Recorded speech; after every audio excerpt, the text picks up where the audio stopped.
The uneven rumble of the C-130 Hercules engine echoed through the vast hangar. Like a distant thunderstorm, smoke billowed, the scent of burnt fuel lingering in the air. A critical humanitarian flight carrying food and medical aid was just minutes away from being canceled. Mechanics scrambled, swapping filters and inspecting fuel lines. But nothing worked. Across the hangar, a 73-year-old man stacked toolboxes in quiet rhythm. His brow furrowed, that uneven engine noise he recognized. It instantly. He'd heard it before, many times during his service years, and he knew exactly where the problem was. But who would listen to a forgotten veteran? William Bill Whitmore arrived at Charleston Air Base every morning before sunrise. He never complained. His tasks were simple: carry boxes, organize tools, pick up scattered bolts and rags. He greeted others with a wave and a warm good morning. But most of the younger crew barely noticed him. To them, he was just an older maintenance assistant, slower, quieter, always working in the background. They didn't know that once Bill was a legend. At 22, Bill enlisted in the U.S. Air Force. His talent with aircraft engines quickly stood out, not just skill, but instinct. He became a top specialist for the Allison T-56 engines that powered the C-130 Hercules. For years, he was the go-to man. On certain bases, pilots refused to take off until Bill gave the green light.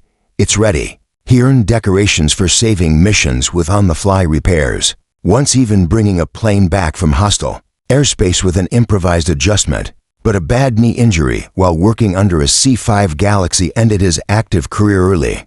A handshake and a quick thank you for your service was all that marked his retirement. He lived a modest life, alone, widowed, in a small home on the city's edge. So when a job opened at the base, even as a tool assistant, he took it. Just being near the planes was enough. Every engine sound still stirred something inside him, though invisible to most. Bill never stopped listening. Engines were music to him, and he heard every note. That morning, when engine number 2 on the C-130 began to stutter, Bill froze. Smoke puffed out. Power capped at 60%. Mechanics barked orders. Still, he said nothing. They wouldn't listen, not to the man who only stacked tools, but inside, the trained airman stirred. He moved closer to the plane, pretending to tidy up. His eyes narrowed. There a thin return tube vibrated strangely. It confirmed his suspicion. The compressor bleed valve was stuck partially open. It let air escape, dropped pressure, overheated the system. He'd fixed that issue countless times. Bill exhaled. He could fix it in minutes. But would anyone let him? He turned to leave. Maybe it wasn't his place anymore. But fate had other plans. At 2:17 p.m., with the flight deadline approaching, sweat-soaked mechanics debated endlessly. It's not the filters. Maybe it's the electrical system, one muttered. Then the hangar doors opened, and a commanding figure strode in. General Grant, newly appointed base commander. What's the situation? He demanded. Sir, Sergeant Torres replied. We've checked everything. Fuel lines, filters, controls. Still stuck at 60%. You have 2 hours, the general said. Canceling this flight is not an option. Private Walker hesitated, then stepped forward. Sir, there's someone you should talk to. Who? An assistant named Bill. Word is he was one of the best at handling these engines. The general nodded. Bring him here, Torres scoffed. Sir, with all due respect, he just cleans tools. He's in his 70s. I didn't ask for your opinion, Grant said sharply. Bring him. Soon, Bill hobbled over, his limp evident. He wiped his hands on a rag.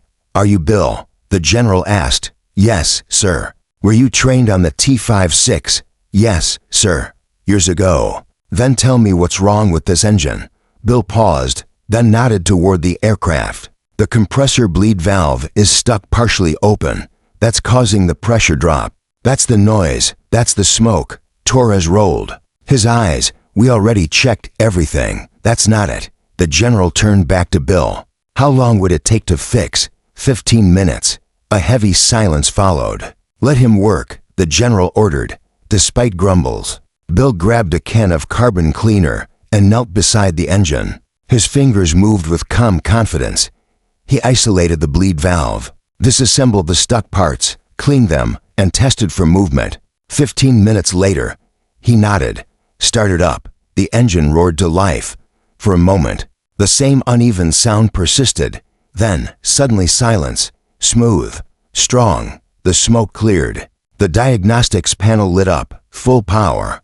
The hangar was still. The general smiled. Excellent work, Mr. Whitmore. Bill simply nodded and stepped away. The mechanics looked stunned. Some lowered their eyes in shame. The C-130 was airborne within the hour. But that wasn't the end. As the aircraft vanished into the sky, black SUVs rolled across the tarmac toward the hangar. Officers and a photographer stepped out. The mechanics straightened, unsure of what was happening. General Grant stood before them once more. Everyone, gather up. They formed a line. Bill remained by his toolboxes, curious. The general's voice echoed.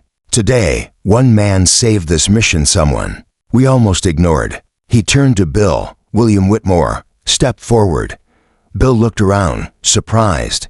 Slowly, he limped forward. I read your file, the general said. You're a decorated veteran. You saved lives with your service, and today you did it. Again, gasps murmured through the crew. Torres lowered his head. The general motioned. An officer brought forward a blue velvet box. This is the Air Force Meritorious Service Medal. It should have been awarded years ago. Today, we correct that mistake. He pinned the medal to Bill's chest. Bill, steady as always, said only, thank you, sir. Private Walker saluted. Then one by one, the others followed, silent, respectful. The hangar, for once, wasn't filled with the sound of machines, but of honor. In the following days, the base felt different. There were no grand speeches, no banners.